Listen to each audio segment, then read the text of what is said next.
Tume imeainisha na kubainisha vyanzo 5 na vichocheo 8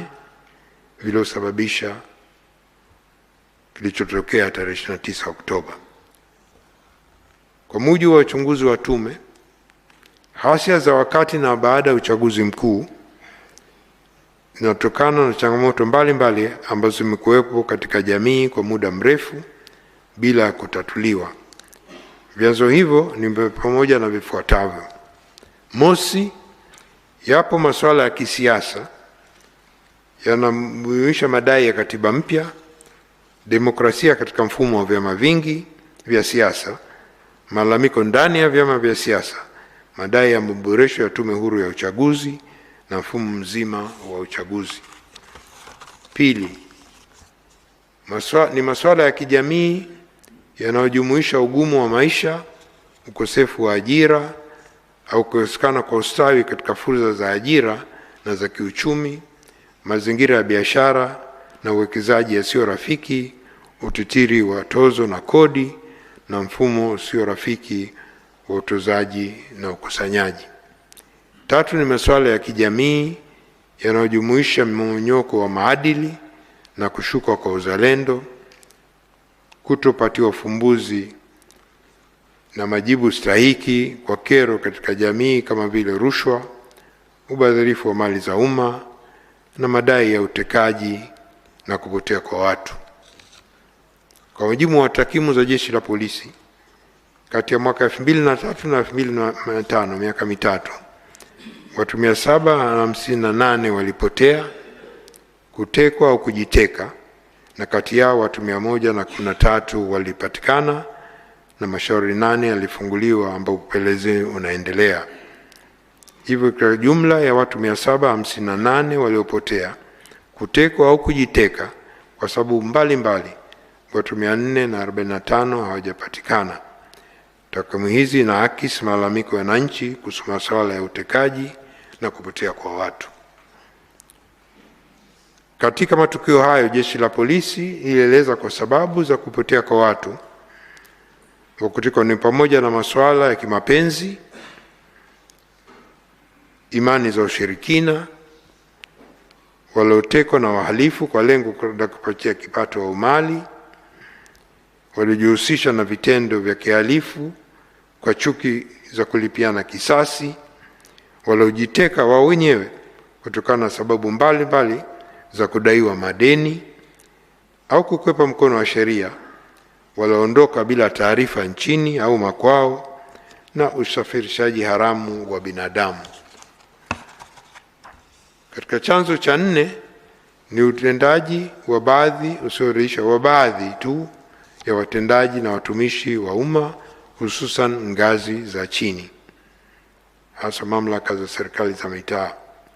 ikiwa ni pamoja na kutosikilizwa au kutatuliwa kero za wananchi kwa wakati na utekelezaji hafifu wa mapendekezo ya tume zilizoundwa awali. Na 5, ni masuala yanayohusiana na uhusiano wa kimataifa katika dunia ya leo na ijayo, ambapo mataifa mengi yanatanguliza mbele maslahi yao kama msingi wa mahusiano na kujaribu mbinu na mikakati mbalimbali ya kujiwekea katika nafasi nzuri kuendelea maslahi yao katika nchi nyingine, hasa zinazoendelea na zenye rasilimali nyingi. Mheshimiwa Rais, nije kwenye vichocheo. Ushahidi na taarifa vimeonyesha kwa baadhi ya wanasiasa na wanaharakati walitumia changamoto ya wananchi zinazotokana na vyanzo mbalimbali vilivyobainishwa kama fursa ya kushawishi na kuwachochea wananchi kushiriki katika ghasia za wakati na baada ya uchaguzi mkuu kwa kutumia kauli mbiu na matamko mbalimbali. Ushahidi na taarifa vinaonyesha kwa baadhi ya wanasiasa na wanaharakati walitumia changamoto za wananchi zilizotokana na vyanzo mbalimbali vilivyobainishwa kama fursa ya kuwashawishi wananchi kushiriki katika ghasia hizo wakati na baada ya uchaguzi mkuu kwa kutumia kauli mbiu, matamko mbalimbali. Na tathmini ya tume imebaini kuwa vilikuwapo vichocheo mahsusi kuhamasisha ari ya kufanya ghasia wakati na baada ya uchaguzi mkuu. Vichocheo hivyo vinaweza kuweka katika makundi matatu. Kundi la kwanza linahusu mitandao ya kijamii ambayo kwa mujibu wa mashahidi waliokuja mbele ya tume,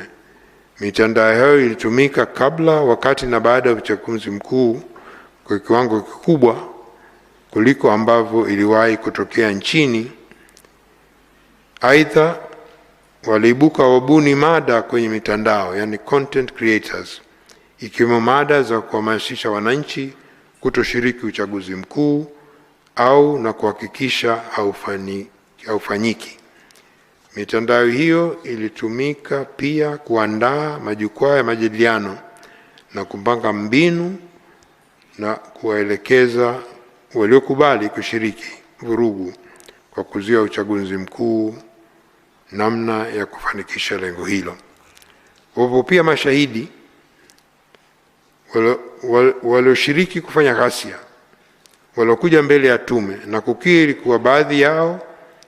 walipewa simu maalum za mkononi na kupewa kazi ya kupiga picha na video za matukio kama vile majeruhi na vifo, au kupiga picha jirani na magari ya jeshi la ulinzi, sambamba na picha za maeneo mbalimbali ya wafanya ghasia walikuwa wamefanikiwa kufanya uratibu, na kisha picha hizo na video zote hizo kurusha moja kwa moja kwenye mitandao ya kijamii ili kuibua hasira za wananchi na kuwahamasisha nao wajitokeze kufanya ghasia kwa vile waliaminishwa kwamba jeshi la Tanzania liko upande wao. Kundi la pili la vichocheo ni kauli za baadhi ya wanasiasa ambazo ziligeuka na kuwa kauli mbiu za walikuwa wanafanya ghasia.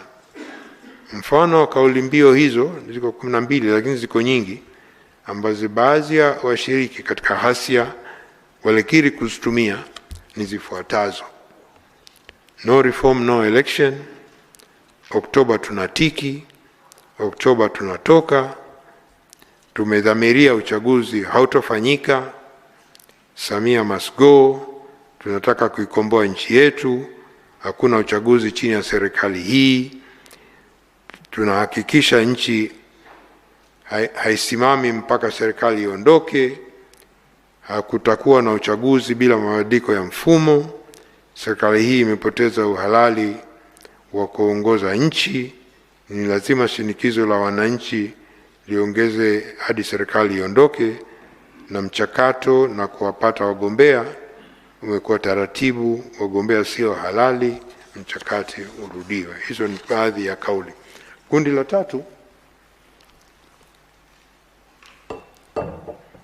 la tatu la vichocheo lihusu baadhi ya maeneo ya nchi ambapo walikusudia kugombea viti vya udiwani na ubunge, majina yao yalikatwa kwenye ngazi za juu za vyama, na hivyo wakaona kuwa ghasia zilizokuwa zinafanywa zinawasaidia kudai mabadiliko ya mfumo wa kupata wagombea ndani ya vyama vyao, na wakashiriki chini kuhamasisha wafuasi wao kushiriki kwenye ghasia.